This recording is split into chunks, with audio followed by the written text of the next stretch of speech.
Welcome to my YouTube channel. आज मैं आपको क्लास 9, 10th, 11th, 12th के लिए एग्ज़ाम के अकॉर्डिंग निबंध लिखना बताऊंगी। चैनल की प्लेलिस्ट में आपको सभी औपचारिक अनौपचारिक पत्र मिल जाएंगे। सभी तरह के निबंध भी होंगे। आप इनको निबंध की तरह भी लिख सकते हो और एसएसटी और हिंदी के असाइनमेंट के रूप में भी लिख सकते हो।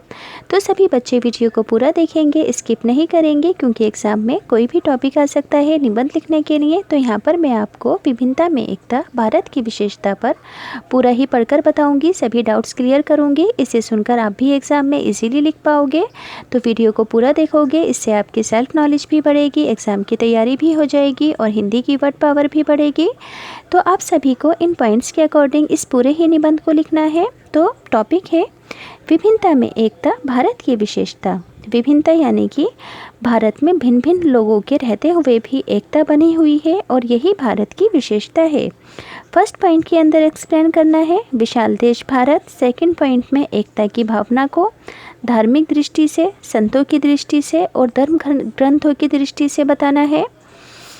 फिर भावात्मक एकता बतानी है। लास्ट में उपसंहार बताना है। तो सभी बच्चे ध्यान से सुनेंगे और वीडियो को पूरा देखेंगे। छोटी सी वीडियो है।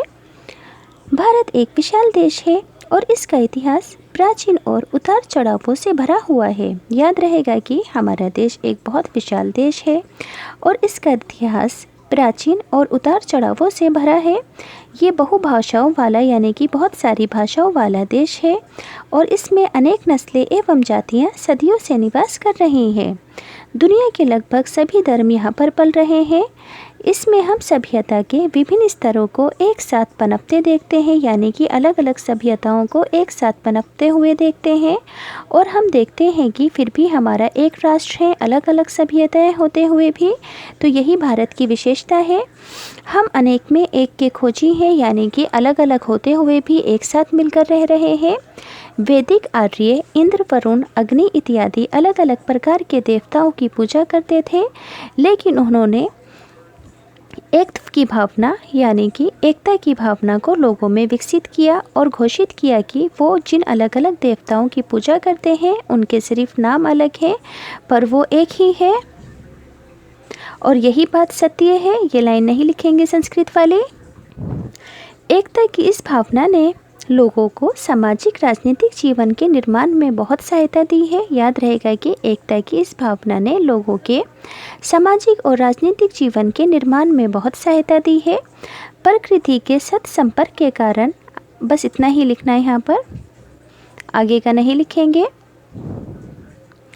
अगर हम मध्ययुगीन संतों को देखते हैं तो उन्होंने हमें प्रेम का संदेश दिया और एकता की भावना को उजागर किया। इन संतों ने क्या कहा कि भारतीय भाषाओं हिंदी, बंगाली, मराठी, गुजराती, तमिल, कन्नड़ आदि सभी को समृद्ध बनाया है, मगर इन सभी भाषाओं के अलग अलग होते हुए भी सबका संदेश एक ही है और वो है एकत्व की भावना।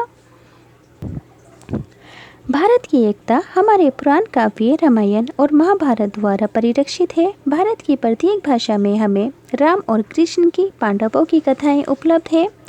भगवान भागवत पुराण भी हमारे संतों को बहुत प्रिय था और भारत की सभी भाषाओं में हम भगवत पुराण में के सुंदर रूपांतरण देख पाते हैं। संगीत और कविता का भी हमारी जनता पर बहुत ज़बरदस्त अधिकार है और इन्होंने भी सदियों तक उसे आपस में मिलजुल कर रहने में बड़ी सहायता दी है। भारत ने अतीत में चिकित्सा, ज्योतिष, गणित आदि विज्ञानों में महान आचार्य उत्पन्न किए हैं। उन्होंने हमारी जनता को एक बनाने में मदद की है। ये लाइन ज़रूर लिखोगे कि भारत ने अतीत में, पास्ट में चिकित्सा, ज्योतिष, गणित आदि विज्ञानों में महान आचार्य उत्पन्न किए हैं और इन्हीं विद्वानों ने हमारी जनता को एक बनाने में मदद की है। हिंदू सभ्यता ने विभिन्न सामाजिक रस्मों रिवाजों वाले विभिन्न समुदायों और कबीलों के शांतिपूर्वक मिलजुल कर रहने का मार्ग प्रशस्त किया। वर्ण आश्रम धर्म का विचार परस्पर टकराते हुए विभिन्न मानसिक, राजनीतिक और आर्थिक हितों में मेल बिठाने का उपाय ही तो था। याद रहेगा कि वर्णाश्रम धर्म का विचार आपस में टकराते हुए विभिन्न मानसिक, राजनीतिक और आर्थिक हितों में मेल बिठाने का एक उपाय था, एक सल्यूशन था।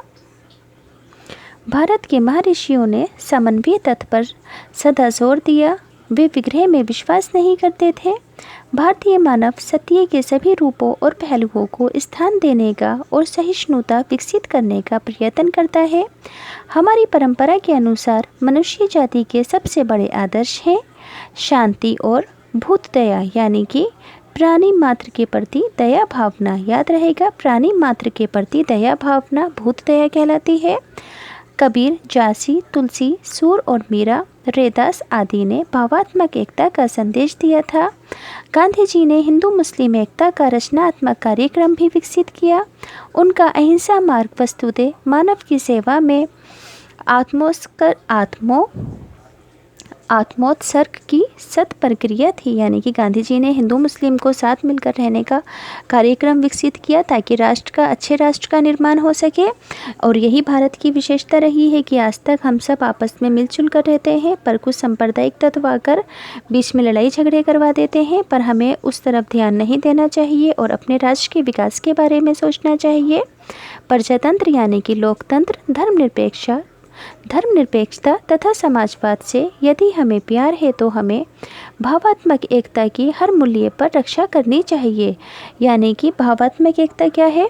यानी कि आपस में एक दूसरे से लगाव रखने की एकता का हमेशा ध्यान रखना चाहिए यदि हम अपने देश में प्रजातंत्र और धर्मनिरपेक्षता और समाजवाद को बनाए रखना चाहते हैं।